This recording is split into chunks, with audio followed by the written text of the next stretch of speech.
ዲሴምበር 20 የዕለቱ መልእክት ርዕስ ልመናሽን ይስጥሽ። ኤሊም በደህና ሂጂ፣ የእስራኤልም አምላክ የለመንሽውን ልመና ይስጥሽ ብሎ መለሰላት። አንደኛ ሳሙኤል ምዕራፍ 1 ቁጥር 17። በበዓል ወደ ቤተ መቅደስ የሚመጡ እስራኤላውያን በአምላካቸው በእግዚአብሔር ፊት ሆነው ደስ በተሰኘ ልብ አምልኮተ እግዚአብሔርን ፈጽመው ይመለሳሉ።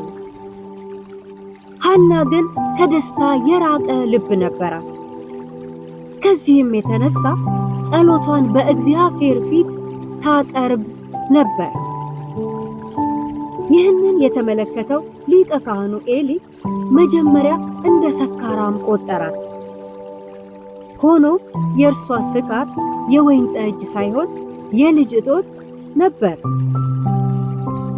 ጉዳዩን በተሰበረ ልብ ለካህኑ ባስታወቀችው ጊዜ ካህኑ ጉዳዩን ከግንዛቤ በማስገባት የእስራኤል አምላክ የለመንሽውን ልመና ይስጥሽ በማለት ሲመልስላት ከዚያ በኋላ ታሪክ መቀየር ጀመረ።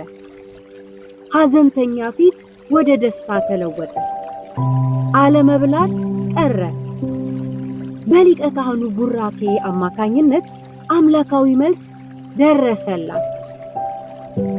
ከኤሊ እጅግ የሚበልጥና የተሻለ ሊቀ ካህናት የሆነው ጌታችን ኢየሱስ ክርስቶስ ዛሬ በችግራችን ሊረዳን የታመነ ነው። ዕብራውያን ምዕራፍ 4 ቁጥር 15። እርሱ ጸሎታችንን ይሰማል፣ ሰምቶም ይመልሳል። ለእርሱ ክብር ይሁን። ስለዚህ ሐና ያስጨነቃትን ጉዳይ በእግዚአብሔር ፊት አቅርባ ታሪክ ከተለወጠ የኛማ ጉዳይ እንዴት አምላካዊ ምላሽን አያገኝ? እግዚአብሔር ዕድሜ ጠገብ የሆኑ ችግሮቻችንን ይመልሳቸዋል።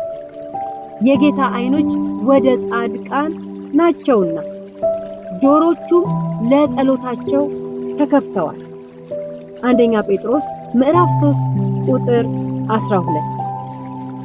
ስለዚህ ጸልዩ፣ ትሰማላችሁ፣ አሳስቡ፣ ያስባችኋል፣ ለምኑ ይሰጣችሁማል እንዳላት ልመናሽን ይስጥሽ